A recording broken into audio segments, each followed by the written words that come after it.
All right, Bill Hargenrader here, co-author of the upcoming book, Love, Forgive, Never Give Up, here for 33 Days of Love Challenge series. And we have Kip Brooks today. Kip, welcome to the series. Good morning. Good afternoon, Bill. Good All right. afternoon. All right, so Kip, you're basically for the 33 Days of Love Challenge series, we have an expert or author on love, sharing one of their lessons and sharing one of their stories. And Kip has got a good story to share. It involves ninjas, which I'm a fan favorite. I'm going to read Kip's bio first. So Kip Brooks is a loving father, certified neuro-linguistic programming practitioner, coach, speaker, and trainer, and part of the John Maxwell family. He works one-on-one and in teams to transform the hearts of former screw-ups, been there, leaders, and anyone who wants more to do more together so that we might come to know our most extraordinary selves and transform the human experience on this planet. Kip's current focus is in creating youth empowerment programs that bring together parents and children. All right, Kip, going to turn it over to you, man. What's one of your stories that you have that highlight the power of love in your life?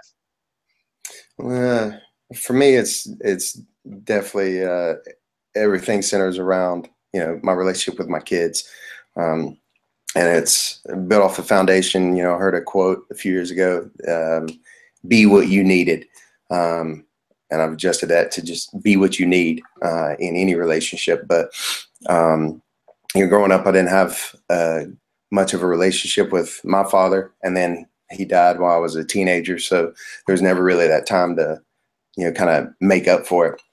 And so when my kids came into the picture, I was like, okay, I'm not going to be that. I'm going to, what's the opposite of that, and figure out, how to create a better relationship.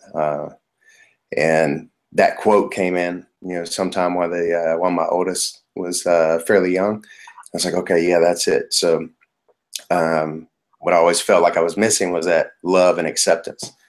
So just look for ways to deliver that to my kids. And ironically enough, as I give it to them, I get it back, and I kind of make up for that I was missing. So yeah.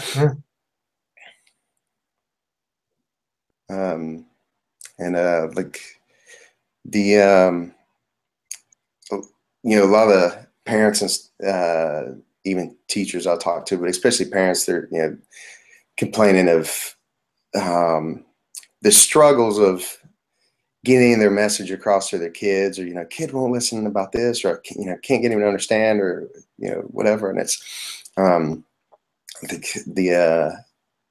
today's event, my son's birthday's coming up, and I surprised him with an American Ninja Warrior training session. Found a guy from the show who's been on several times, and he's called the Ninja Builder. Amazing guy, and he agreed to do some private sessions with us. And so surprised Jaden with a trip up there, and he gave him some pointers about the show, and they ran him through his own obstacle course for a few hours. And Jaden's been talking about being on the show since he was 4 years old. So we both have that passion of like martial arts and fitness. So Yeah. the way I've found to communicate with him and is, okay, we found this common ground, something he's really passionate about. He came to it on his own.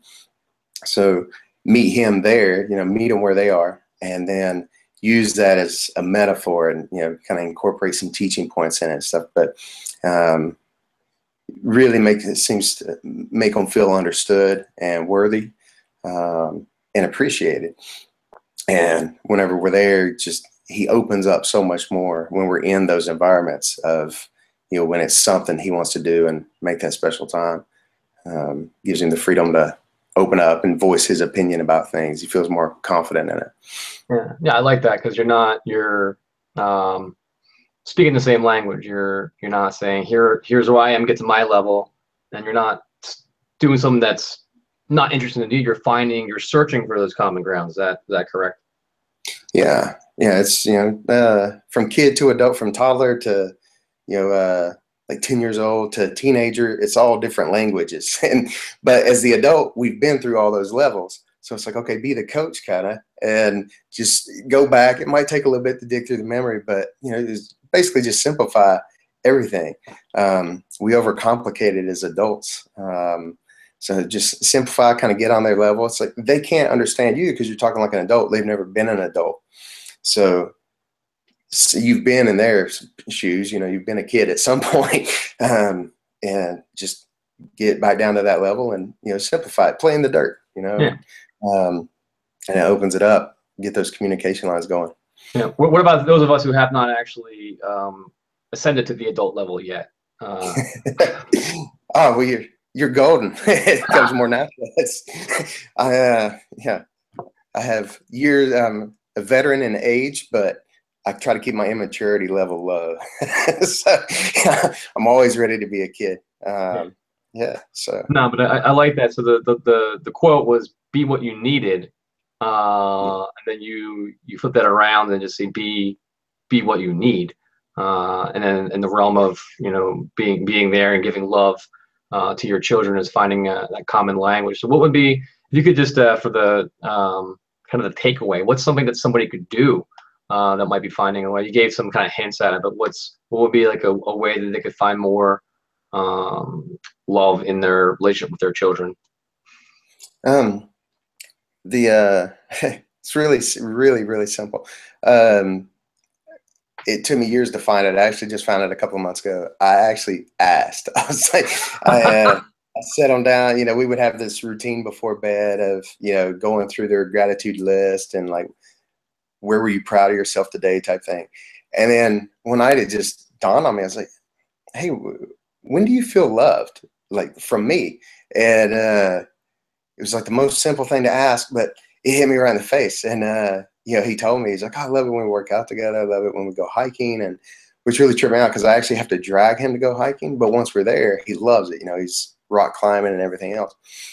And it come to find out it was because of that. Like he loves that I push him to do it, knowing that he's going to enjoy it once he's there, even though he doesn't want to get off the couch to go do it. And yeah, so it's just asking and keeping it simple. And yeah, just look for those. Just like, what do we do? What do I do with you that makes you makes you know completely that you're loved?